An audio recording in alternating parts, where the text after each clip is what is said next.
bi bila izvrsnost? Izvrsnost? Ili, ne mogu ti... A? Reci. Ili, ne znam, možda imam krivi naglasak. Izvrsnost ili izvrsnost, da. To me pitaš povodom centra izvrsnosti, jel? Da. Pa teško ti mogu dati odgovor na to pitanje, obzirom da mi je iskreno nejasna ta buduća nova funkcija oružane. Dobro, ali mi stalno slušamo za taj izraz, ne? Pa slušamo, ali ja ne znam, to jest nisam se još susreo sa nekim jasnim objašnjenjem po tom pitanju. Tako da ti na to pitanje teško mogu odgovoriti. Ja to vidim kao neki prostor zapravo izvrsnih studenata i đaka tehničke škole, to jest turističko-ugostiteljske i studenata veleučilišta. Ne znam kako bi uopće percipirao si taj prostor, to jest vizualizirao si ga. Jer obzirom kad je najavljeno zapravo ta nova funkcija oružane, pisao sam isto tekst na tu temu, zapravo i tada mi nije bila zapravo jasna. Izvrsnost je jedna od najčešćih floskula današnjice. Uopće ne razumijem šta predstavljam. Ali to je moj problem prije svega, zato što nije moje neznanje tuđi problem. Ne? Tako je. Ali nekako se čini, u čemu god se radilo, da onaj prostor oružana je prevelik za to. Jer oružana po kvadraturi ima 4000 četvornih metara. Ne? Da, obzirom da je prostor oružane zahtijeva i rekonstrukciju, zapravo izgradnju stražnjeg krila, zapravo prostor je tim veći, znači ogroman je prostor koji je zapravo idealan. On je prvotno imao vojnu funkciju, to jest imao je funkciju i za smještaj vojske, općenito vjerojatno kroz povijest i smještaj oružja, ali danas sutra on bi bio idealan, to jest biti će idealan ili za prostor, znači obrazovne neke ustanove ili ne znam zbilja da li bi bio prostor, ne znam, za muzej, knjižnicu, bilo kakve vrste, to jest da ima više nekih funkcija rascijepanih po objektu. Mislim, to je teško govoriti zato što jedno je reći i planirati, a drugo su ostvarenja koja se nikako zapravo ne ostvaruju. Jer ti kad pogledaš, zadnjih 30 godina se nešto planira s tim objektom, u konačnici dovelo je do toga da taj objekt u ovom trenutku zapravo nestaje. I oružane više nema. Mi danas sutra ćemo govoriti o nekom novom objektu. Moramo se pomiriti s činjenicom da oružane više nema. Niti ćemo ikad dobiti. Da. Mislim, poanta je u tome što njezinim uklanjanjem mi zapravo brišemo dio zapravo ambijenta i povijesti, a samim time gubimo trajno objekt. Nema više, sve što će danas sutra biti izgrađeno u prostoru moramo shvatiti kao novogradnju. Pa čak ako bude i savršena replika u pitanju. A čak i ako bude replika u pitanju. Pa gle, replika je jako širok pojam, ne znam, postoji ti, mislim, replika je, što znači replika, mislim. U ovom slučaju riječ je o faksimilu, to jest o faksimilskoj rekonstrukciji, pitanje je hoće li ona to biti i pitanje je da li zahtjevi tog novog budućeg prostora zahtijevaju da ona bude faksimilski rekonstruirana. Mislim, zbilja postavlja se pitanje da li je to potrebno. Postoji znači ambijentalna rekonstrukcija koja je zapravo meni potpuno nejasna, jer ne znam, zapravo to je nekako izmišljen pojam. Ambijentalna rekonstrukcija zapravo govori o zapravo tek nekim estetskim karakteristikama, referencama na stari objekt, dok je u unutrašnjosti to nešto sasvim drugačije. Tako da ne znam, ona će u svakom slučaju morati biti zapravo rekonstruirana barem pročeljem prema trgu u donekle izvornom obliku, a sad što će biti u unutrašnjosti ne znam. Postavlja se i pitanje, ako se možeš sjetiti žitne kuće u konačnici kako je rekonstruirana, to nije faksimilska rekonstrukcija, to je zapravo neki falšpil u arhitekturi, to je ono, ja to nazivam knauf barokom, gdje zapravo se neki oblici starijih struktura ponavljaju u knaufu, što je po meni recimo poraz struke, poraz arhitekture. U konačnici ispravnije da tog objekta uopće ne bude u prostoru, nego da radimo neke lažne vizure. Ili to malo... I onda danas sutra, nažalost, ono što čega... Reci. Ili to malo rigidan stav, možda. Reci. Neki bi rekli da je to rigidan stav. Pa gledaj, moj osobni stav je da rekonstrukcija, to jest faksimil, mora biti u nužnosti opravdan. Naime, mi kroz povijest konzervacije i općenito pristupa rekonstrukcija zapravo znamo ponajviše iz prostora koji su stradali ratom ili prirodnim katastrofama poput poplava, potresa, tsunamija, nebitno. To jest mi nemamo ovdje takvih problema osim sad nedavnog potresa, recimo imamo priče iz ratnih razaranja, tu je recimo faksimil, to je rekonstrukcija opravdana.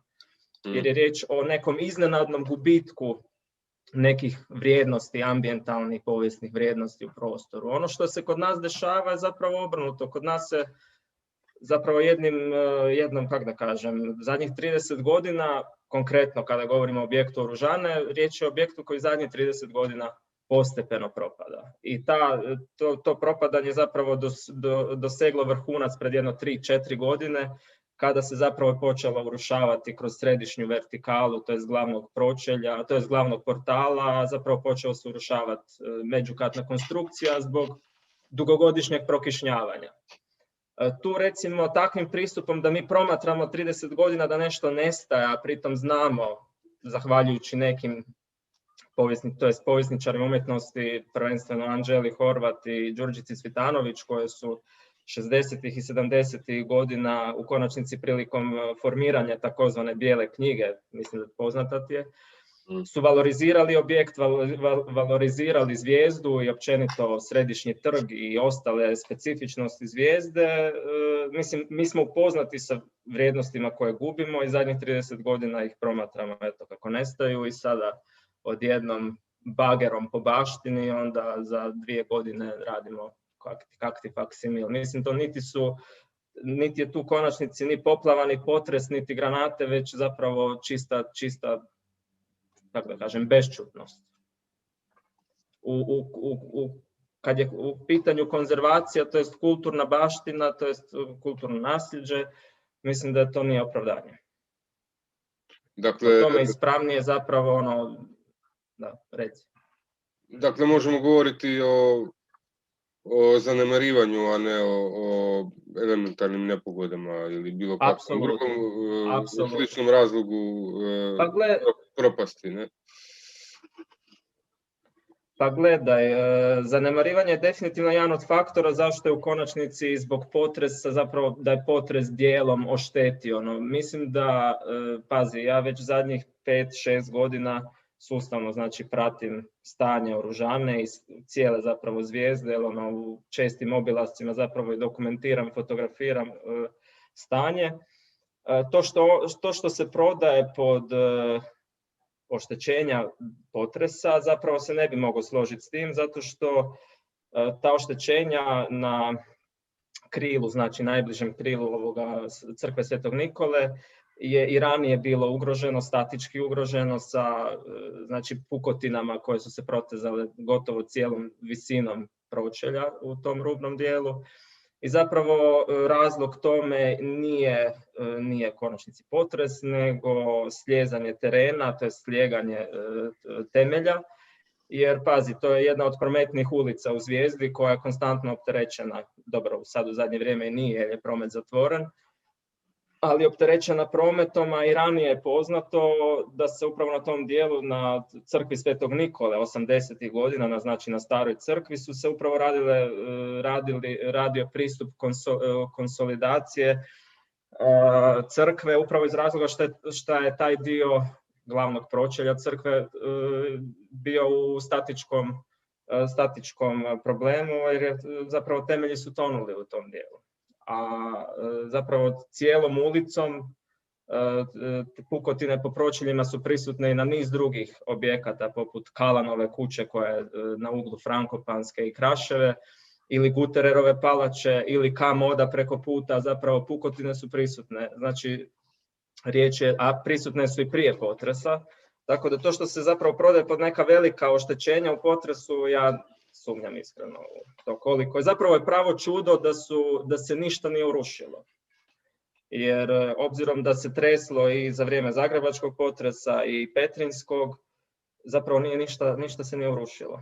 Ostalo je sve isto, što je zapravo čak i dok su bageri uklanjali dijelove pročelja tim obrnutim slijedom, umjesto da su uklanjali taj dio koji je bio zapravo problematičan, oni su krenuli od suprotne strane zgrade, znači od suprotnog krila, i zapravo u sve te vibracije, trešnje, opterećenja, zgrada je dalje ostala stajati, što je pravo čudo. Mislim, što zapravo i govori, ide u prilog da je zapravo zgrada relativno, obzirom i koliko je stara, prodaje se isto pod priču da eto, cigla se pretvara u blato. Mislim, nije ni čudo, obzirom koliko su je poljevali u zadnjih par dana i ove sve kiše. Zgrada je sasvim solidno izdržala sve te, ajmo reći, sva ta opterećenja kroz sve ove godine. A je li onda trebalo biti rušeno u cijelosti? Po mom sudu nije. Po mom sudu, prvo i osnovno ono što je bilo i u konačnici sam niz informacija koje smo dobivali tokom zadnjih mjesec i pol do 2, je bilo prvo i se nagovještalo da će se uklanjati dio objekta. Naime, to je u konačnici pisalo na papiru, znači na toj zaštitnoj ogradi samog terena prije rušenja. Znači, uklanja se dio građevine, dio krila, znači koje je statički ugroženo, to jest krila uz crkvu Svetog Nikole. Znači krila koje je po mom sudu i sadrži najvrijednije prostorne karakteristike u unutrašnjosti, a to je arsenal. Jer u tom prostoru zapravo od prizemlja i prvog kata ogromna je dvorana koja je nekoć u povijesti zapravo služila kao skladište oružja. Po mom sudu taj dio je trebao biti brižno zapravo saniran, to jest ukloniti ono što se trebalo ukloniti, konsolidirati postojeće stanje i zapravo što hitnije intervenirati da se zaštiti ostatak građevine. Kao što sam već rekao, krenulo se s rušenjem iz jednog obrnutog zapravo smjera koji je bio po mom sudu solidan, u smislu nisu se pojavljivale apsolutno nikakve pukotine, to jest ne znam, po mom sudu i obilasku same zgrade prije potresa, i bio sam jednom prilikom i nakon zapravo, nije bilo nikakvih naznaka da je objekt trebalo rušiti do te razine do koje je srušen. U konačnici nagovješta se evo zadnja informacija da će se rušiti u potpunosti. Što je po meni, iskreno ne znam zašto. Mislim, po meni je trebalo pristupiti minimalnom uklanjanju i zapravo čuvanju zapravo što je više toga moguće, a ne pristupiti da zapravo bagerom po objektu koji je po mom sudu jedan od najvrednijih objekata. Mislim, bio je, govorimo sad prošlo svršeno vrijeme, više ga nema praktički. Bio je jedan od važnijih objekata, imao je, znači, vrijednost oružane nije samo ambijentalna, znači za prostor samog trga i šire okolice, već i povijesna, jer je riječ o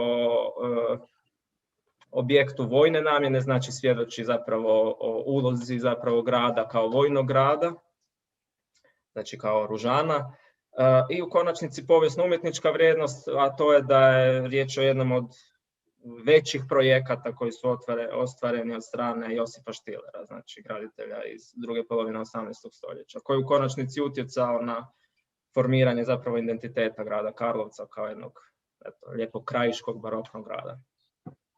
Da se nije uklanjalo u cijelosti, nego samo taj problematičan dio, što bi se očuvalo? Koja je vrijednost?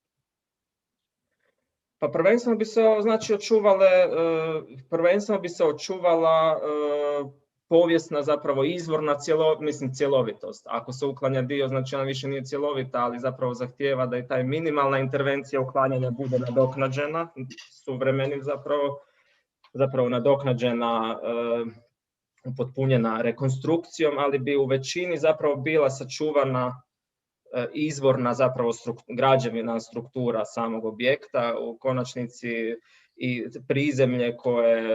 prizemlje samog objekta koje je nadsvođeno sa tim specifičnim zapravo svodovima iz tog razdoblja, koje u konačnici, mislim, teško je zapravo ponoviti majstorstvo graditelja 18. stoljeća. Mislim da je u konačnici najbitnije sačuvati zapravo tu izvornost iz razloga što mi povijest zapravo starog graditeljstva ne možemo više ponoviti. U konačnici razlog zašto postoji konzervatorska struka i konzervatorska praksa općenito je da čuva izvorno. Kažem, uklanjati do te mjere da se ruši do temelja ne bi smio biti, znači, konzervatorski pristup u zoni, zapravo zoni koja je strogo zapravo pod zaštitom konzervatora. A nisu li za uklanjanje ishođeni konzervatorski uvjeti? Jesu, ali koji uvjeti? Mislim, prvo kažem, informacije su bile u početku da se uklanja dio građevine, zapravo onaj dio koji je bio statički ugrožen. Onda smo dobili informaciju da će ostati zapravo na K-portalu, nakon što su već počeli s rušenjem, su objavili vijest da će ostati tek mali dio sačuvan. Znači, računali smo, zapravo ja sam osobno računao na prizemlje, koje u konačnici po strukturi zapravo objekta najvrijednije čuvanja. I zatim sad nedavna informacija na portalu od Radija Mrežnice, ako se ne varam, je bilo da se objekt da do 3. svibnja, ako se ne varam, možemo očekivati zapravo da objekt bude u potpunosti uklonjen. Mislim, da li su to uvjeti? Da ti u mjesec dana zapravo imaš 3 informacije koje nemaju veze jedna s drugom. U smislu, događa se to da iz dana u dan saznajemo zapravo neke nove informacije.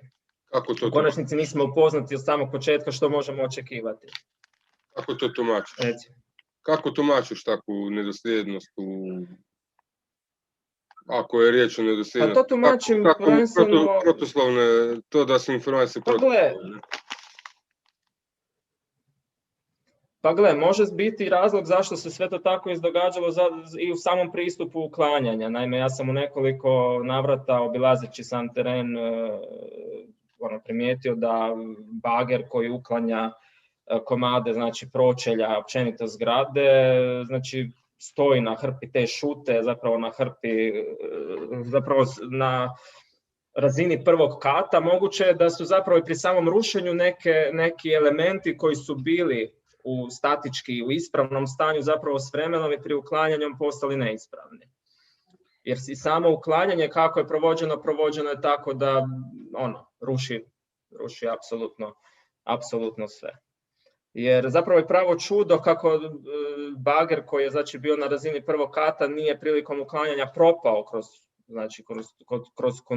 u prizemlje zapravo oružane. Jer riječ je o ogromnim zapravo opterećenjima. Ti imaš zapravo i hrpu šute i zapravo bager, to je zapravo veliko opterećenje na samu konstrukciju i moguće da je i to utjecalo time da je zgrada zapravo se više ne znam. Iskreno, nemam nikakav uvid i nikakvu konkretnu informaciju. Zašto? Vjerojatno ne bi poslovođa poslao radnika i bager na, ne znam što kažeš, 1. kat, ako bi bio ikakav rizik da to propadne sve skupa, ne? Pa da, mislim, tužna je situacija da je to sve skupa propalo. Naime, mene fascinira sljedeća činjenica, to je ono što sam već i ranije rekao, da govorimo o objektu koji je zapravo jedan od, već sam rekao, vrednije graditeljske baštine na prostoru Zvijezde, a i šire, jer na ovim prostorima geografski riječ je jednom od većih zapravo vojnih objekata, barem na prostoru Vojne krajine, bivše Vojne krajine. Fascinantno je da taj objekt 30 godina to jest manje, jer mislim da je negdje nakon rata je mijenjano krovište, ali to je bila posljednja zapravo intervencija na tom objektu, da zapravo se promatra kako propada. Znači, izostale su te neke preventivne mjere, znači zaštite koje bi zapravo spriječile daljnje propadanje. A one su zapravo u suštini najbazičnije u smislu promijeniti dotrajali crijep, limariju, popucalu gredu, to jest letvu na krovištu, da ne dolazi do daljnjeg urušavanja objekta. Znači da smo prije 10-15 godina reagirali, to jest konsolidirali neke elemente, mi danas ne bi morali uklanjati oružanu. Naravno da bi ona... Reci, dovrši. Ne bi dovelo do toga da se dobar dio unutrašnjosti samo uruši i ne bi dovelo do toga da zapravo da dođe do nekih većih oštećenja koje su u konačnici morali biti uklonjeni i prilikom tog uklanjanja zapravo prouzročili dodatnu štetu i samim time da se zapravo uklanja objekt u potpunosti, što je po meni, opet ponavljam, poraz struke, poraz grada kao baštinika, jer zapravo postavlja se pitanje što će danas sutra od izvornosti, od povijesnih vrijednosti grada ostati. Ti kad pogledaš, nije oružana jedini problem. Mi u Zvijezdi pa i šire imamo niz problema, niz zapuštenih objekata, na čija mjesta će danas sutra nastati prazne, pošodrene površine koje će biti ili divlji parking ili ne znam, buduća gradilišta. Postavlja se pitanje što možemo očekivati danas sutra od grada. To jest kakav danas sutra ja grad mogu očekivati. Grad faksimila, grad ambijentalnih rekonstrukcija. Mislim, realno mi nikad nismo bili baštinom siromašniji. Realno, kroz sve nedaće, kroz sve ratove, kroz sve, ne znam, neimaštine, mi nikad nismo imali manje vrijednosti u prostoru, zapravo u povijesnoj jezgri grada. Što je po meni apsurdno, mislim, živimo u 21. stoljeću, poznajemo niz, zapravo i tehnologije su napredovale, da se može zapravo u nekim sretnim okolnostima sve se da spasiti, ali kod nas se to pristupa na način ruši do temelja. To je zapravo po meni prvenstveni poraz, zapravo ne pozdravljam takav način očuvanja baštine, jer sve što se izgubi nepovratno je. Ti, na primjer, izgubiš nešto ti nestane, ne možeš to više povratiti, zapravo sve ostalo je kopija. Da li se mi možemo pomiriti s kopijom? Ja osobno se ne mogu pomiriti. Ja se osobno ne mogu pomiriti s time da danas sutra promatram grad koji je mlađi, koji je po godištu, zapravo po datumu izgradnje mlađi od, ne znam, shopping centra Sveti križ za Čertije, koji je isto kič, mislim. To su takva pročelja, ne? Aha, dakle, moglo bi se dogoditi da Karlovac izgleda ko Sveti križ za Čertije. Da. Znači, to je... Ono isto koji slavna izjava od Ave Karabatić, mislim, realno ona bi srušila donat i izgradila još stariji.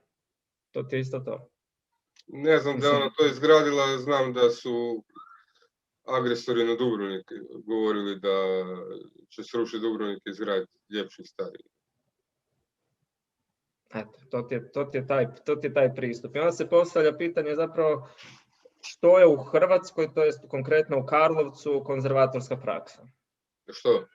Što? Ja osobno, ja to postavljam pitanje evo za nekog, neka mi objasni u smislu koji su konzervatorski uvjeti, smjernice, kako je za oružanu danas sutra i općenito za sve prazne prostore i općenito objekte koji nestaju iz dana u dan, jer recimo, rekao sam, oružana je tek zapravo jedan od niza problema u Zvijezdi. Mi ove godine možemo očekivati još nekoliko uklanjanja vrijednih objekata koji pitanje je da li su van mojih nekih obilazaka i dokumentiranja, fotografiranja i popisivanja općenito nekih specifičnosti, kako unutrašnjosti, tako vanjštini, da li su dokumentirani. Recimo, ima niz objekata, poput u Peršernovo ima jedna kuća koja je izvorna, zapravo tradicijski primjer graditeljstva, poput i Dragojeline kuće na Gazi, koje jednom kad nestanu ne mogu se više vratiti. Recimo, Lončarska kuća koja je kakti neka faksimilska rekonstrukcija, to nije tradicionalno graditeljstvo, to je sve suprotno od tradicionalnog. Tako da to je samo sve dokaz da mi ne možemo vratiti jednom izgubljene neke vrijednosti, to jest graditeljsku ostavštinu unutar grada. Također u Šimunićevoj ulici, Šimunićeva 21 ako se ne varam, što je ujedno isto Stilerov projekt jedne građanske kućice, koji isto pitanje vremena kad će biti uklonjena. Mislim, tu je opet niz drugih problema od imovinsko-pravnih odnosa i svega, ali to je sve zapravo rješivo kada se riješiti hoće i kada se riješiti da. U smislu, problem je što se ništa do sad nije radilo po tom pitanju. Mi tek sad ubiremo plodove nerada zadnjih 30 godina. Ok, i više možda. Spomenuo si Šimunićevu ulicu, tamo je obnovljena jedna zgrada, čiju namjenu, s obzirom da ovo izlazi na predizbornu šutnju, nećemo spominjati. I Dobro. čijeg vlasnika nećemo spominjati. Međutim, što vjerojatno razumiješ o čemu pričam, što misliš o takvoj izgradnji? Pa ja o takvoj izgradnji mislim da je to poraz arhitekture kao umjetnosti. To su te ambijentalne rekonstrukcije koje su po meni, postavljam sam sebi pitanje što je ambijentalna rekonstrukcija, ali osobno sam ne razumijem. Riječ je o kući, znači izvornik koji se tamo nalazio, bio je znači jedan zapravo modificirani oblik tradicionalnog graditeljstva, jedne barokne zapravo građanske kuće, koja je imala visoku vrijednost. U konačnici Đurđica Cvitanović u Bijeloj knjizi zapravo navodi da je jedan od vrijednih primjera koje valja čuvati. Između ostalog tu spadaju Ružana i niz drugih objekata koje mi ne čuvamo, koje u konačnici smo uspjeli ukloniti s vremenom. Znači, pristupilo se uklanjanju i ja iskreno ne vidim rješenje u pristupu zapravo popunjenja nekih praznina u Zvijezdi, u kulturnoj nekoj povijesnoj jezgri, sa takvim pristupom ambijentalne rekonstrukcije koja je zapravo po meni porazna. Mislim, od samih profila... Što bi bila definicija ambijentalne rekonstrukcije? Što to znači?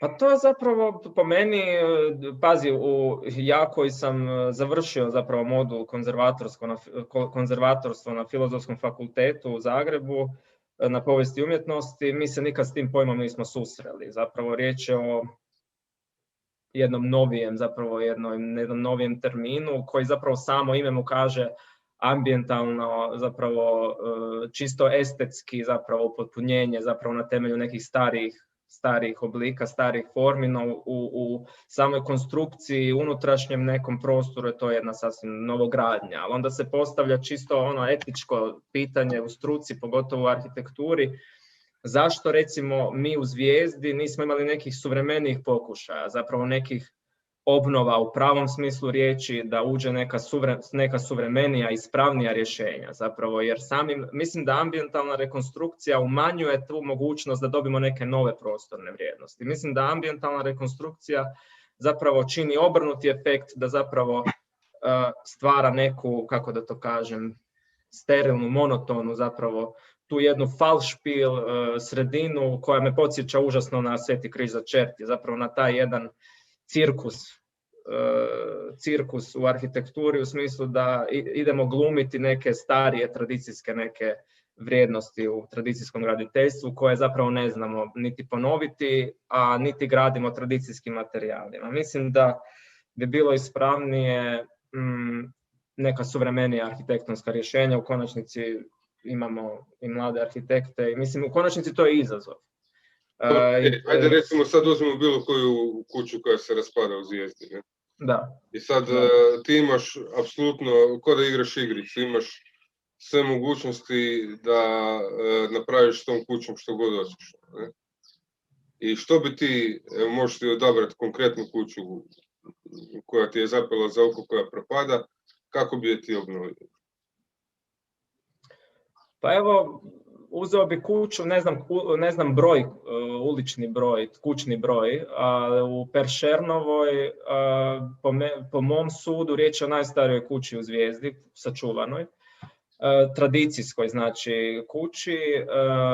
Ja bi u konačnici sa jednom brižnom zapravo konzervatorskom metodom, jednom zapravo u potpunosti rekonstruirao objekt sa što izvornijeg materijala. Zapravo ne bi dopustio da se objekt ukloni i da se onda poput te replike Lončareve kuće zapravo sa tim suvremenim materijalima rekonstruira, faksimilski takozvano.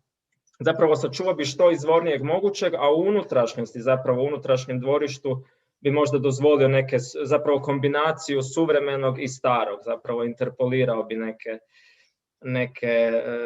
neka suvremenija rješenja, jer mislim u konačnici mi jedino sa nekim kompromisom zapravo možemo danas sutra i očekivati da će neko htjeti živjeti u toj zvijezdi. Jer mislim da iz konačnici s razlogom zašto možda ljudi nemaju apetita i želje da danas sutra žive u staroj jezgri Karlovca iz razloga što zapravo im ništa više manje nije ni dozvoljeno. Zapravo imaju, vrlo su ograđeni po tom pitanju, okvireni u neke okvire koji im nisu jasni, u konačnici koji su vrlo, vrlo zapravo i skupi.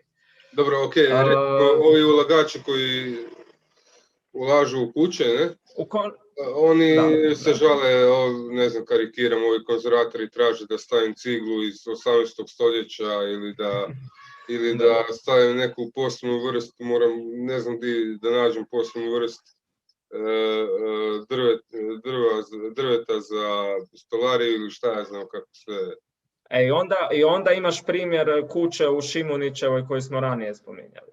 Da, ali koja je metoda bolja? Mislim, ovo zna biti ovaj prvi slučaj, odnosno prva metoda zna biti izuzetno iscrpljujuća. I na kraju ljudi odustanu i uopće ne ulaze u ta ulaganja. Ne? Znači, za koju metodu se ti zalažeš? Pa gle, ovisno o tome o kojem objektu govorimo u smislu očuvanosti objekta. Naravno, ako fali jedna ili dvije cigle ili metar kvadratni, to jest zida, da možemo zahtijevati da se, ako u konačnici postoji negdje na lageru, negdje tako građevinskog materijala, u konačnici nije nikakav ni problem ispuniti neke praznine suvremenim materijalom, ali zapravo je cilj, pogotovo kada govorimo o nekim graditeljskim elementima, u ovom slučaju ranije sam spomenuo nekim tradicijskim elementima poput tesane drvene građe koja ako je sačuvana, mislim da se treba i sačuvati na izvornom mjestu, ne treba se uklanjati i mijenjati nekim novim materijalima.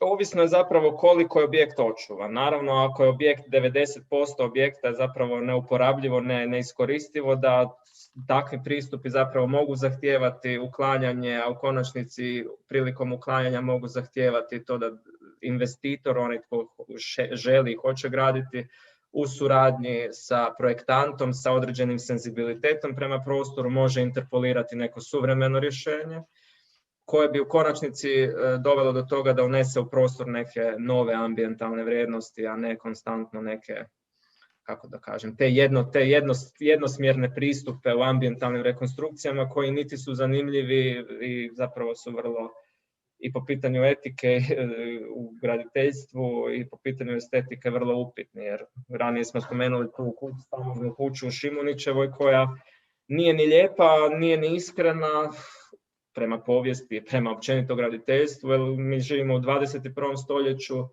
gdje da nismo pod zaštitom konzervatora, neki bi možda gradili nešto sasvim drugo na tom prostoru. Nešto što bi možda unijelo i neke nove prostorne vrijednosti. U konačnici sve do Drugog svjetskog rata tako su gradovi gradili. Zapravo ono što se uklanjalo pristupalo se novogradnji. Zato zahvaljujući tome i imamo cijeli potez zapravo od košarkaškog igrališta pa sve do tehničke škole. Imamo lijep potez građanskih kuća iz 30-ih prošlog stoljeća koje su dale jednu novu vizuru, jednu novu prostornu vrijednost, ali da se danas pristupalo tako, mislim da bi prije gradili bedeme nego jednu zapravo novu gradnju u takvom smislu, koja bi zapravo bila apsolutno opravdana i vrijedna. A bedemi bi bili kod Disneyland? Što? Što bi bili bedemi bi bili kod Disneyland u tom slučaju? Tako je. Mislim, sjetio sam se od našeg poznatog jednog arhitekta, neću ga spominjati, koji je imao ideju zapravo rušiti sve te interpolacije što 30-ih i kasnije i zapravo graditi ponovo to jest obnoviti bastionski sustav, podizati zemljane nasipe, što je po meni vrlo romantično, ali je zapravo promašeno u odnosu na potrebe i na vrijeme u kojem živimo. Više nemamo nekih potreba zapravo. Mislim, u konačnici nije ni moguće. Time što se često priviđa da on argumentira kako bi se to rušilo kad te zgrade postanu neisplative za održavati. Tako je, dakle, ta neisplativost. Dakle, ne bi on sad išao pa minirao kuće ovog trena. Ne? Ali, mislim, samo želim reći, kad se kritizira, s pravom ili ne, utemeljeno ili ne, mora se znati što čovjek točno tvrdi. Ne? Generalno, ne mislim sad na tebe. Često čujem te primjedbe, Dakle, mislim, ljudi se jako teško mire i mnogi se u konačnici. Recimo, primjer je tehnička škola. On je tvrdio, govorimo o Borisu Morsanu, ne? On je tvrdio da treba ukloniti tehničku školu Šanca, ne? I sad je neko to protumačio, sutra bi Morsan došao, minirao školu, radi ne znam čega, ne, ali ne, on kaže nakon što postane škola ne održava, ne isplati za održavanje, ili kako je on to rekao, nakon što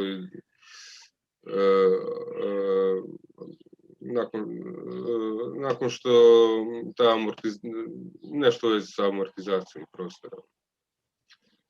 Ne znam, točno njegovu formulaciju, ne mogu se sad sjetiti. Ali kažem, mnogi ljudi da bi on to sad odmah, danas je petak, on će to u subotu ići rušiti. To nije on nikada tvrdio.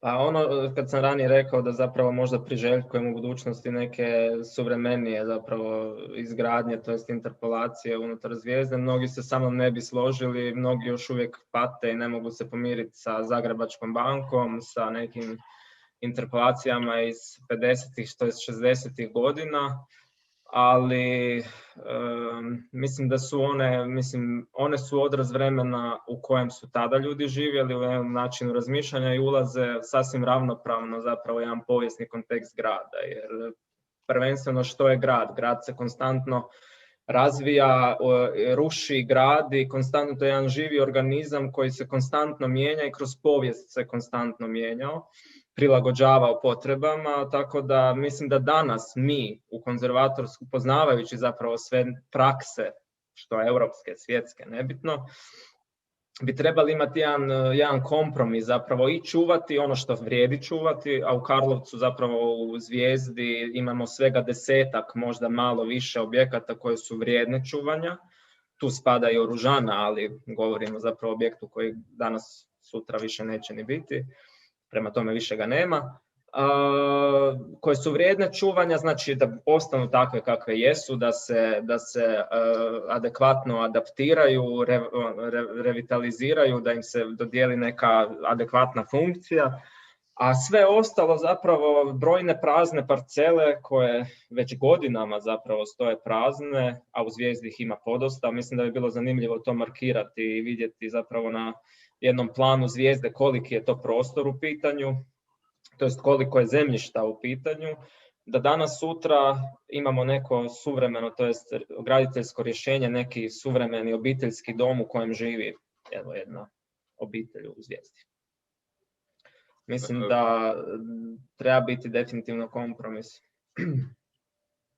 Ali sa ovakvom praksom, znači ranije rečene ambijentalne rekonstrukcije, ne znam što očekivati u budućnosti, da li da se možemo sad postaviti za jedno 20 godina što mogu očekivati iskreno od grada, jer i što uopće očekivati od ovog sa Oružanom, koja je ujedno i tema ovog razgovora, da li će se ostvariti to što se planira u naredne 2 godine ili ćemo imati vizuru u narednih 20 godina jedne rupe u prostoru na glavnom gradskom trgu. Jer kad se sjetim samo prostora dok nije bilo Svetog Nikole, dok nije zapravo napravljena faksimilska rekonstrukcija, zapravo ta krnja u prostoru, zapravo prazan prostor jako utječe na deformaciju nekih prostornih ambijentalnih odlika. jezgre unutar grada. Tako da pitanje je što se može očekivati u konačnici ne samo sa Zvijezdom, nego i sa užim predgrađem. Ti kad pogledaš zapravo dobar dio Gajeve ulice uz Banijski most će danas sutra biti uklonjen. Mislim, trebao bi biti. Mislim da je i to i najavljeno za ovu godinu. Da. Izgradi u Gajevoj ulici. Da. I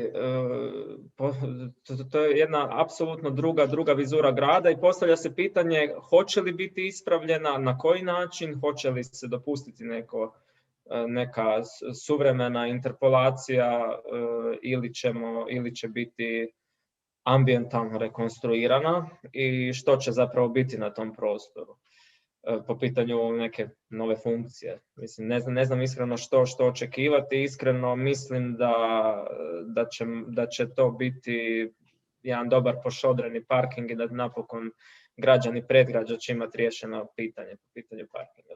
Kad govoriš o predgrađu, ti govoriš o Gajevoj ulici, znači o dobrom dijelu Gaze uz Skupski most i dio zapravo. Da, mislim prvenstveno na to. Na taj dio, koja je u konačnici najugroženije. Danas je predgrađe ne znam, Borlen, ne?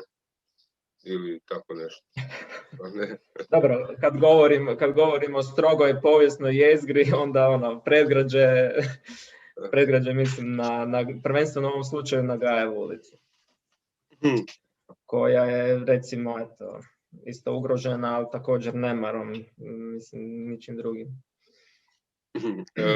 Koje bi bile tvoje glavne zamjerke konzervatorima u Karlovcu? Moje glavne zamjerke? Pa mislim, realno, ja sam iskreno, ne mogu reći, mislim, dijelom i razočaran, mislim, tužno mi je da ne mogu nabrojati više pristupa u konzervaciji u punom smislu riječi da je nešto spašeno u smislu svoje izvornosti, u smislu da nije uklonjeno pa pritom rekonstruirano šta god to bilo. Jedini zapravo faksimil je crkva Svetog Nikole, sve ostalo su neke igrice poput, nazovimo ih, ambijentalne rekonstrukcije. Žao mi je što nije bilo više pokušaja, više eksperimentiranja zapravo u zaštiti. Mislim, zaštita sama po sebi jest konstantan jedan eksperiment. Ti ne možeš zapravo znati što očekivati, ali od zapravo samog pristupa u zaštiti, onda može biti totalni promašaj, ali mislim da se uopće nije pokušavalo išta zaštititi, već se išlo čisto jednim olakotnim pristupom srušit će se. To jest prepustit će se propadanju i onda će proglasit će se ruševnim i uklonit će se. Recimo, dobar primjer je to i na Strossmayerovom trgu gdje se nalazila zapravo kuća, ne znam koji je točno kućni broj, ali ti danas imaš ta parcela zjapi prazna u samom strogom centru, zapravo povijesnom centru grada, nimalo ugledna. Mislim, ne znam, zamjeram najviše na premalim pokušajima, zapravo dobrim primjerima konzervatorske prakse i prevelikim brojem zapravo pristupu totalnog uklanjanja, točnije totalnim nestankom zapravo spomenika. Jesu li konzervatorski uvjeti u Karlovcu postojani? Postojani, pa kako za koga? Mislim da nema neke ravnopravnosti po pitanju stanara, to jest građana unutar Zvijezde i nekih koji su zapravo po pitanju imovinskog stanja u boljoj poziciji da mogu na razne načine diktirati svoje neke želje. Zapravo to i dokazuje u konačnici kuća u Šimunićevoj, kuća nedavno srušena u Križanićevoj ulici. Zapravo to su pristupi gdje se uklanja. Zašto se uklanja, ne znamo. Zapravo dozvoljeno je. Pod kojim uvjetima, opet ne znamo. A opet imamo primjere ljudi koji bore kraj s krajem, ne mogu zapravo sanirati jer su uvjeti takvi kakvi, to jest zahtjevi su takvi kakvi jesu, zapravo su preskupi i brojni zapravo građani si ne mogu priuštiti sanaciju nekih problema. A u konačnici opet ima i pristup onih koji misle da sve netko drugi umjesto njih treba riješiti. Mislim da se jednim dijelom i dogodio taj jedan poremećaj u nama kao baštinicima, točnije nama kao vlasnicima objekta, jer mislim da više ne znamo ni poput osobne higijene, mislim realno kuću konstantno treba održavati, od čišćenja žljeba, od crijepa, svega ostalog. U konačnici to propadanje zapravo govori o jednom poremećaju kako je konzervatorskog odnosa prema građanima i obrnuto. I u konačnici građana, to jest vlasnika prema objektima koje baštine. U konačnici nisu tu samo imovinsko-pravni problemi u smislu da kuća ima po ne znam koliko vlasnika. Evo primjer, ima nekoliko kuća u Zvijezdi koje su u vlasništvu jedan na jedan zapravo, ili u državnom ili u nekog privatnika, a koje su ruševne. Mislim, postavlja se pitanje zašto su ruševne, zašto ti vlasnici ne snose neke, ne znam, posljedice zbog toga u smislu da su kažnjeni od nekog komunalnog redara ili slično, biti da imaju ruševinu u centru grada. Sve je to zapravo dokaz onog ranijeg što sam rekao, jednog nerada po tom pitanju koji eto sad ubiremo plodove svega toga, da nam zapravo grad, da smo svjedoci nestanka grada kojeg poznajemo. U konačnici poražavajuća je činjenica, ja sam 90. godište, da ja cijeli svoj život nisam vidio neke objekte koji su bili živi. Mislim, u konačnici od eparhije do oružane, do velike vojarne. Ja te sve objekte i ambijente pamtim kao mrtve. Što je, mislim, pitanje neke neću očigledno nikad ni vidjeti, zapravo vidjeti u svojoj punoj snazi u životu, zapravo. Što je tužno. Što je tužno, jer nismo velik grad i ne baštinimo zapravo puno. Reci. Jesi li uočio, čitao pismo Bojana Radoševića, arhitekta javnosti, u kojem mu se ograđuje od arhitektonskog rješenja za knjižaru naprijed zbog konzervatorskih uvjeta koji su mu nametnuti? Jesam, pročitao sam i apsolutno se slažem sa autorom teksta, to je sa mladim arhitektom, jer prvo je to ono što sam pričao, zapravo su te jedne suvremene intervencije, to jest mišljenja i ideje zapravo uskraćene zbog tih nekih vizija koje mi se čine dosta subjektivne od strane onog koji donosi zapravo te neke konzervatorske uvjete i zapravo premalo je prostora za neka kreativnija rješenja, za rješenja općenito arhitektura, ako je promatramo arhitektura i jest umjetnost, autor, bez obzira o kakvom prostoru je riječ, naravno mora imati osjećaja prema prostoru u kojem intervenira, ali mora imati svojevrsnu slobodu u rješenju, zapravo u kreiranju tog budućeg prostora, zapravo da bi mogao unijeti neku novu prostornu vrijednost, neku novu ideju koju ćemo u konačnici svi danas sutra prigrliti, privoliti, u konačnici koja će biti jedan dio novog identiteta prostora. Imati neke ideje u smislu čisto konzervativne, da se vratimo što će biti, da vratimo onako kako je bilo. Prvenstveno treba postaviti pitanje da li smo sigurni što je i kako je bilo. Zapravo u brojnim stvarima mi zapravo rijetko kada možemo i potvrditi što je i kako je bilo zapravo. To jest, da li smo sigurni u to što tvrdimo, u smislu da moramo vratiti točno neke elemente i da li je to uopće potrebno. Zašto ne bi recimo bilo neko suvremenije rješenje po pitanju, konkretno ovo pitanje napred Zagreb, to jest za budući prostor. Mislim da šta će biti unutra će ovo za turističko-ugostiteljske, jel? Da, nešto će biti od škola. Da. Nešto će biti, ali u svakom slučaju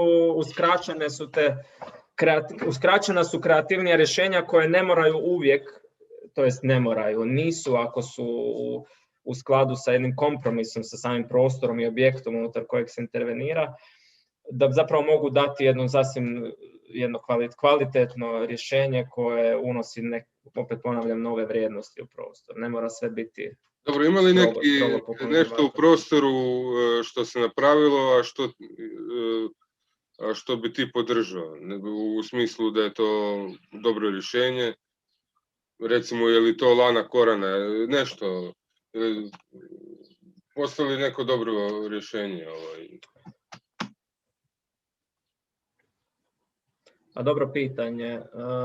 Postoji niz rješenja koje ne podržavam, već ranije spomenutu žitnu kuću. Dobro, mislim da faksimil Svetog Nikole bio potreban i apsolutno opravdan. Bismo li mogli reći da je lana Korana neka vrsta avangarde? Da mi to ne shvaćamo. To je to ćemo shvatiti tek za 50 godina. Dobro, ali... Pa ne znam, postoji kad govorimo o arhitekturi, onda mislim na dobru arhitekturu, konkretno lana, šta god to bilo, ne mogu uopće smatrati arhitekturom, jer ono je zapravo, ne znam šta je ono. Dobro, ja sam sad napravio tu šaljivu digresiju, ali ajmo se vratiti na pitanje, ima li nešto u prostoru što je okej? Pa dobro pitanje, pa dobro, evo, hotel Srakovčić, eto, okej, lijepa rekonstrukcija. Sveti Nikola, mislim da apsolutno opravdana, i mada nije u potpunosti izvedena do kraja, fale neki elementi koji su ključni. Sve ostalo zapravo, pa evo, veleučilište je jedan pozitivan primjer.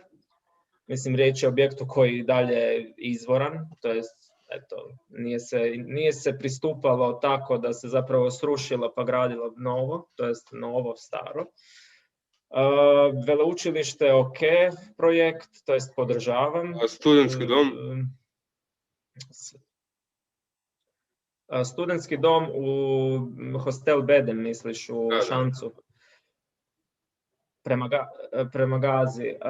Pa iskreno, ja sad točno ne znam točno razloge zašto je recimo taj objekt išao u obnovu, a da se pritom nije u tom trenutku Oružana zapravo prenamijenila za studentski dom. Ne znam, tu su vjerojatno bili neki vlasnički odnosi tada u pitanju i bili neriješeni.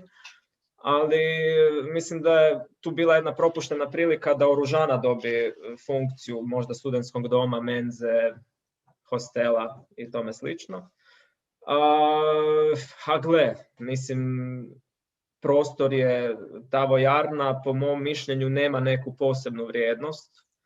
Čak i kao interpolacija je na lošem mjestu iz razloga što cijeli taj potez Bedema, zapravo takozvane Švarc promenade, je zapravo najočuvaniji, i na ono ranije kad smo spomenuli jednog arhitekta koji bi htio rušiti potez stambenih kuća od košarkaškog igrališta do tehničke škole. Upravo taj suprotna strana zvijezde je zadržala taj jedan izvorni, ajmo to tako reći, koncept gdje nema veće izgradnje, gdje bi se zapravo moglo možda pristupiti čišćenju terena i prezentiranju tog fortifikacijskog sustava, tako da je ta vojarna po mom mišljenju krivo interpolirana zapravo i nema neku posebnu vrijednost, ali eto, velik je novac uložen, obnovljena je i adaptirana za potrebe studentskog doma i hostela, tako da eto, što je učinjeno, tu sad više nema nekih ispravaka, jer u konačnici velik je novac uložen u sve to. Po meni da su bile neke bolje prilike, mislim kad bi se mogli vratiti u prošlost, sad je gotovo, da su bile neke bolje prilike, ne bi bilo nikakve štete da se nije pristupilo uklanjanju, na primjer, tog objekta, zato što, ne znam, to je arhitektura u tom razdoblju nema neke posebne povijesno-umjetničke vrijednosti. Ali eto, dobro. Recimo kad je bilo pitanje, taj arhitekt Boris Morrison je se zalagao za uklanjanje te vojarne iz Šanca, a nije uspio u tom zalaganju i ta vojarna je pretvorena u studentski dom. Ne? S tim da je mislim da je Morrison se zalagao da se čitav kampus napravi na Gazi i mislim tu mu odajem priznanje zato što je on jedan od rijetkih koji je ukazivao na problem Gaze. Gaza ima poseban problem, nema samo Zvijezda. Gaza je također devastirana i on je na neki način zagovarao da se ona revitalizira. Evo ti si upoznat sa Gazom. Što su... Pa Gaza, mislim... U kakvom stanju je Gaza? Da te pitam. Pa Gaza je u istom stanju poput i Zvijezde. Gaza je jedan devastirani isto kvart koji ima zapravo jednaku ambijentalnu isto vrijednost i neke objekte koje su vrijedni čuvanja. U konačnici tu su od rodne kuće Dragole Jarnjević, braće Seljan, od Stjepana Mihalića, od ovog, kako se zove, Lasića. Zapravo postoji niz tih nekih, u konačnici autohtona Gaza je još uvijek sačuvana, još uvijek postoji, ali isto rapidno propada zato što veći dio stanovništva više u konačnici ne živi u tim objektima. Na primjer, pitanje vremena, eto, kad će ukloniti rodnu kuću, kad će se srušiti rodna kuća Dragole Jarnjević, Stjepana Mihalića i Stjepana Mihalića i zapravo nestaje ta jedna poznata vizura koja je bila omiljena što od slikarskih motiva, što od opisa i što od nekih u konačnici u književnosti. A Gaza kao Gaza, mislim, neiskorišten potencijal. Prvenstveno to je kvart koji je najbliži zapravo staroj jezgri, koji je vrlo, ima taj potencijal da bude jedan lijep suvremeni zapravo kvart sa svim mogućim sadržajem za jedan kvalitetan zapravo život u blizini zapravo svega što ti je potrebno od stare jezgre, od novog centra.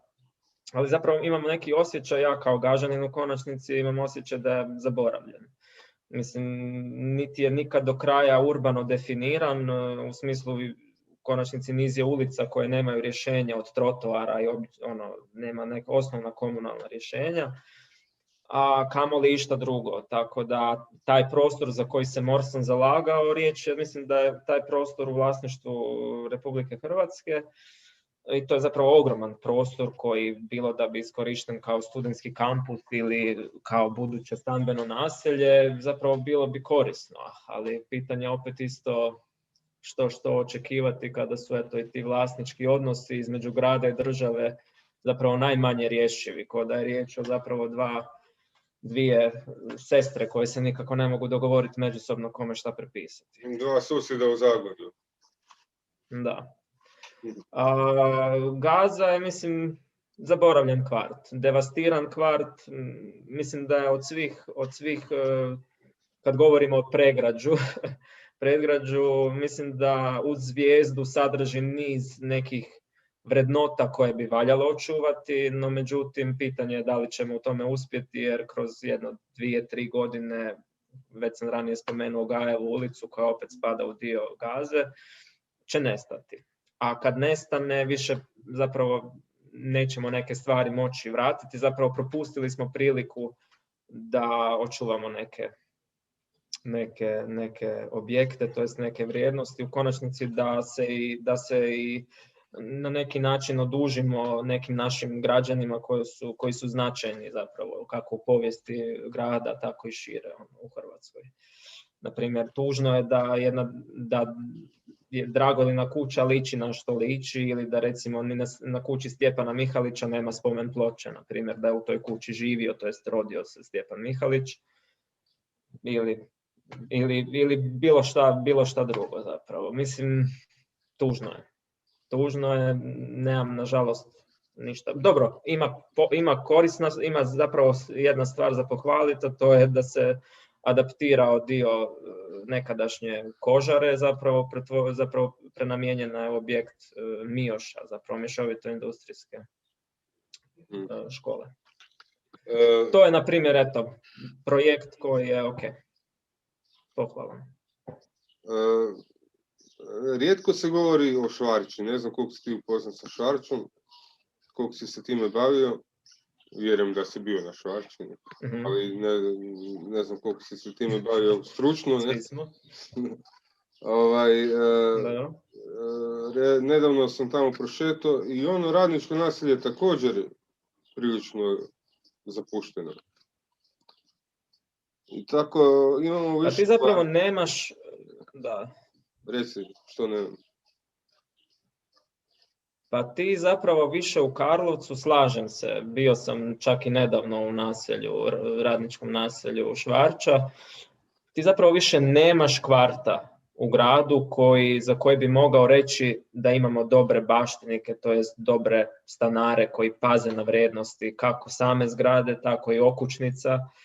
Zapravo prisutna je gdje god se okreneš, pa u konačnici u mojoj zgradi, u susjedstvu, pa i šire, od novog centra, zapravo devastacija na svakom koraku. Ali to su sad već neke šire teme koje zapravo kad pogledaš nije se ni radilo na tome da se zapravo ljude osvijesti o nekim vrijednostima, kako samog objekta, tako i kvarta, ulice i tome slično. Mi zapravo danas živimo po načelu moje je i mogu s time šta hoću. Kako devastiramo nove dijelove grada?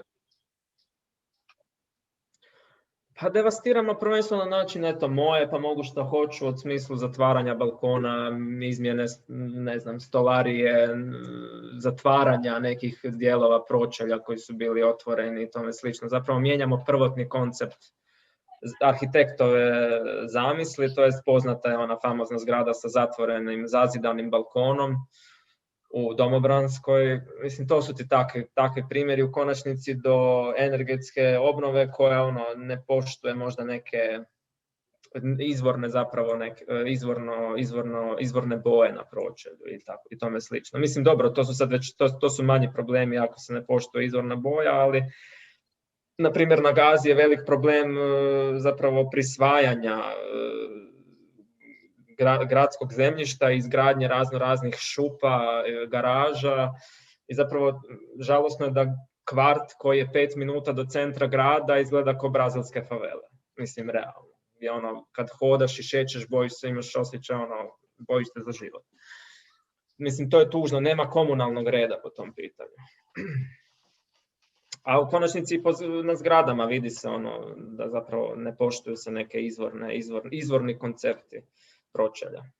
Ne znam kako unutrašnjosti u to ne ulazim, mislim, poznato je da vjerojatno i brojni ljudi pregrađuju i dograđuju razne zidove po unutrašnjosti, pa pitanje da li su neke zgrade statički ugrožene, mislim, u to ne ulazim, ne znam.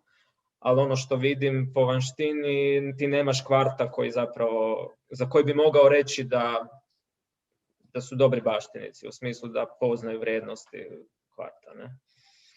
Ok, ali vratimo se sad u Zvijezdu i jednostavno pitanje, ti si rekao da je oružana 30 godina propadala.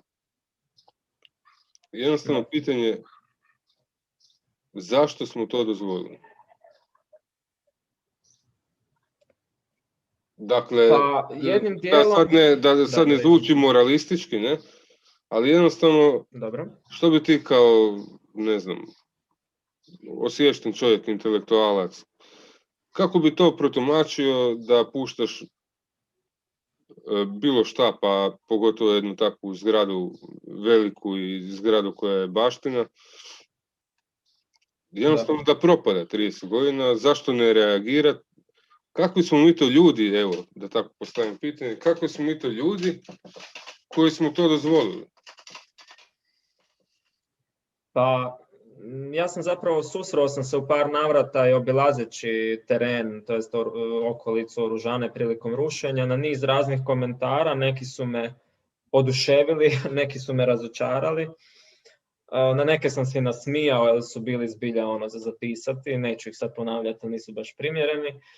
Ali brojni komentari su bili zapravo oduševljenje u tome da se napokon uklanja, da zapravo oduševljenje da napokon nestaje to ruglo u gradu, u centru grada, što zapravo dokazuje jednu ključnu stvar, a to je nedostatak senzibiliteta, zapravo i neznanja prema vrijednostima zapravo koje baštinimo, koje smo propustili baštiniti, koje smo propustili obnoviti.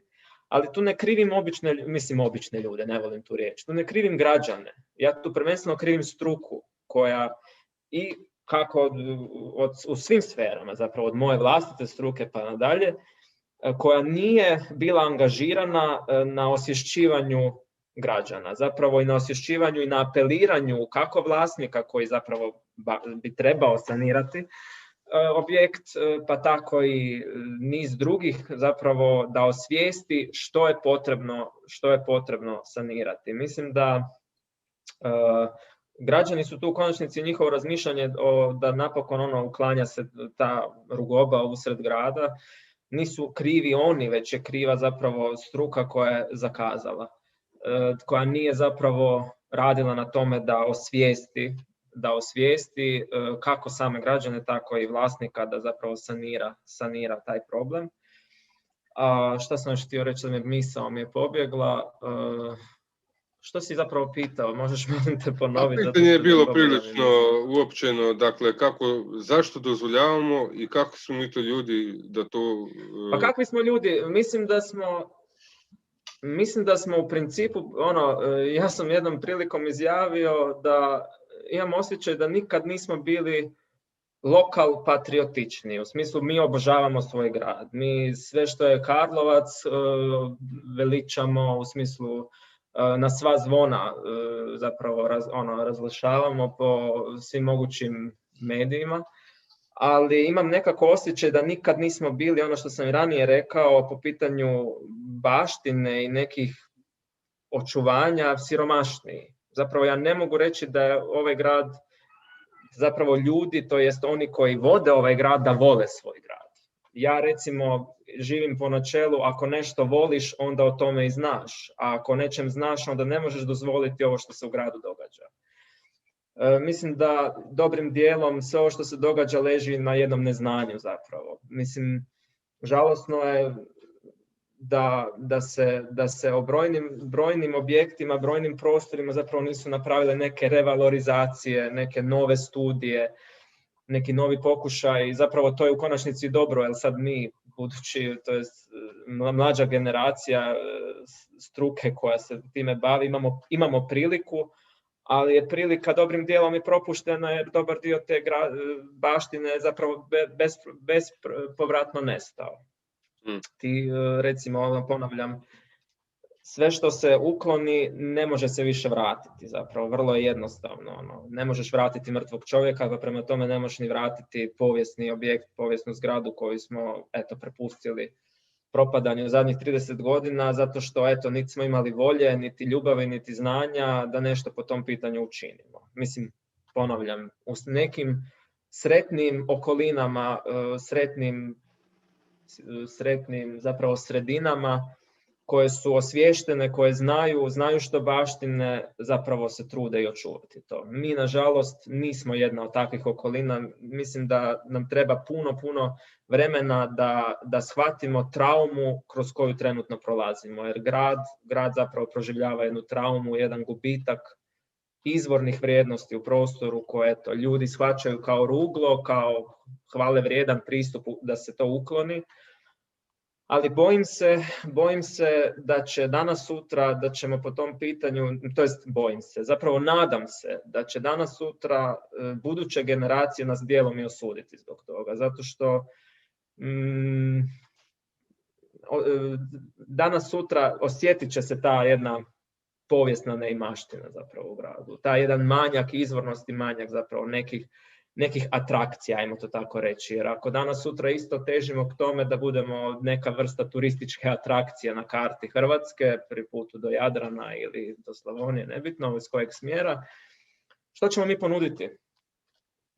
Mislim, realno, nemojmo se zavaravati da jedan turist koji je došao, ne znam, iz Njemačke ili nebitno od kuda u konačnici, neće primijetiti da recimo jedna kuća u Šimunićevoj nije izgrađena pre 10 godina, to jest 2-3. To nije povijesni objekt. Šta ćemo prezentirati, ne? A u konačnici ne možemo ni opravdavati, jer niti smo stradali u ratu do te mjere da smo poput Varšave ili Dresdena ili Berlina morali rekonstruirati povijesnu jezgru. Mi smo zapravo sami sebe dobrim dijelom devastirali. Sami sebe, znači. Niko drugi nego mi, to jest građani, a iza te devastacije leži prvenstveno neznanje i zapravo jedna bešćutnost u smislu, nije me briga. Takav pristup. U konačnici zanimljivo mi je, to sam si razmišljao pred par dana, na primjer uvijek se spominje kad god su neke, kako da to kažem, obljetnice nestanka nekih objekata, u konačnici pao mi na pamet Sveti Čiril i Metod crkva.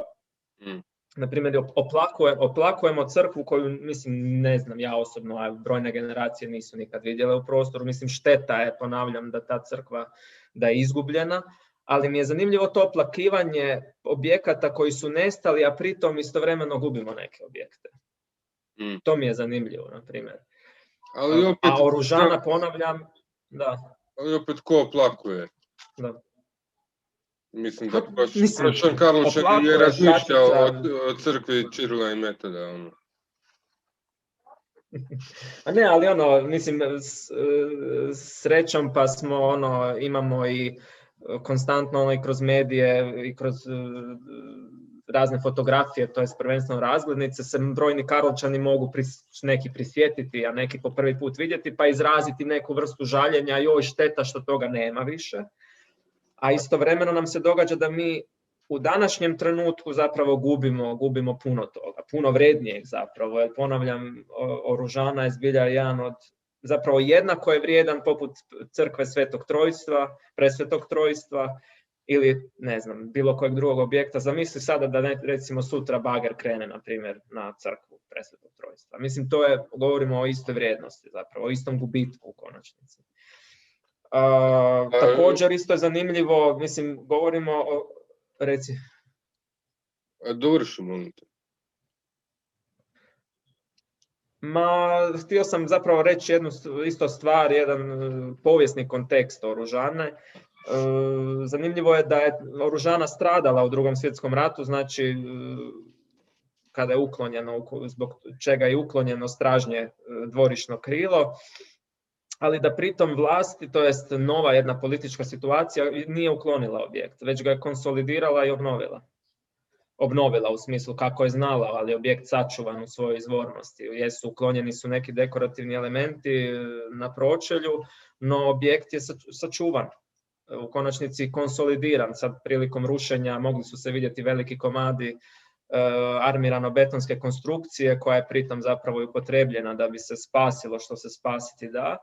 Znači objekt je imao već svoje, kako da to kažem, neke mogućnosti da bude uklonjeno, nije.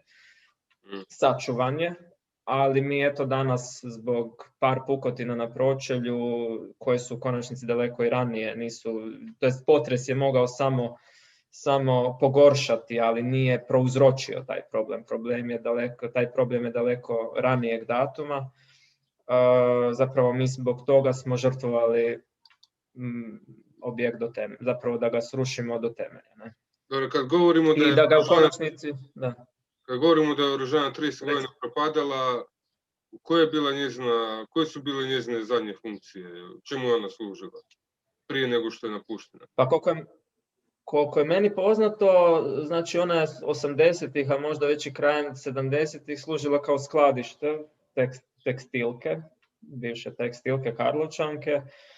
Zapravo njezina devastacija, prizemlje i prvi kat, ako se ne varam, dobar dio je zapravo, ona već i tada počinje, zapravo proces propadanja je duži, ali u zadnjih 30, to je zadnjih, kažem nakon rata, koliko se ja mogu sjetiti, je promijenjeno krovište, znači onaj biber crijep za kojim su isto neki oplakivali, mislim i ok, žao mi je što nije iskorišten, ali to je bila zadnja intervencija zapravo da se zgrada je stavljena pod novi krov i od tada zapravo nije se ništa po tom pitanju učinilo, osim što se dodatno ogradilo, zapravo ogradili su je ogradom da zapravo prolaznici ne bi nastradali od lomljenih dijelova pročelja. Obilazio sam objekt unutrašnjosti, mislim da je 2018. su izvršeno sondiranje na pročelju, znači to je zadnji neki pokušaj kad smo se i mogli ponadati da će se nešto s tim objektom i ostvariti, da će se obnoviti. No eto, i to sondiranje zapravo uzaludan posao, mislim nije uzaludan, služe dokumentiranju i zapravo razrješenju nekih upita zapravo o povijesnom kontekstu same zgrade. No međutim, eto, uzalud smo se nadali zato što objekt u konačnici, kažem, govorim na temelju, teško mi je suditi jer govorim na temelju zadnjih informacija. Naime, na portalu od Radija Mrežnice se spomenulo da će se objekt do 3.7. ukloniti. Ja sam ne znam, kažem. A što je bilo prije skladišta tekstilke? Prije skladišta tekstilka ona imala vojnu funkciju. Naime, ona nije više služila kao skladište, ali je služila u stambene svrhe zapravo vojske. U njoj je bila smještena, mislim, JNA. JNA. Znači ona imala tu stambenu funkciju zapravo za smještaj tih velikih kapaciteta zapravo vojnih. Kao i velika vojarna u konačnici. Mislim da je zadnja funkcija za vrijeme rata bila da su izbjeglice bile iz Velike Kladuše.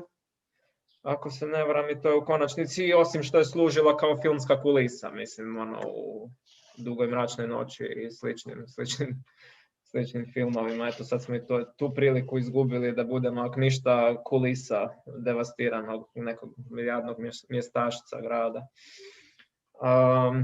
Ona zapravo zadnja funkcija je bila znači skladišna, i to je to. To je po pitanju, mislim, funkcije. Zanimljivo da su 20. godina planirali ju pretvoriti u namijeniti joj stambenu funkciju, no međutim od toga se odustalo, očigledno iz razloga što nije bila, kako se zove, bio očigledno za to vrijeme preskup pothvat, jer se zapravo vojska planirala regulatornom osnovom iz 1925. godine premjestiti na Gazu. Pa i ta Morsanova ideja da se studentski kampus izgradi na Gazi je možda i referenca na to da zapravo bivšeg vojnog kampusa. Da. Kako ima tu još dosta tema s kojima bih mogao s tom razgovarati, ali moram biti pristojni i nekako se ograničiti. Hvala ti puno. Da. Hvala tebi, nadam se da neće biti gore od ovog što smo pričali. Također. Ajde, živio. Pozdrav, Bog.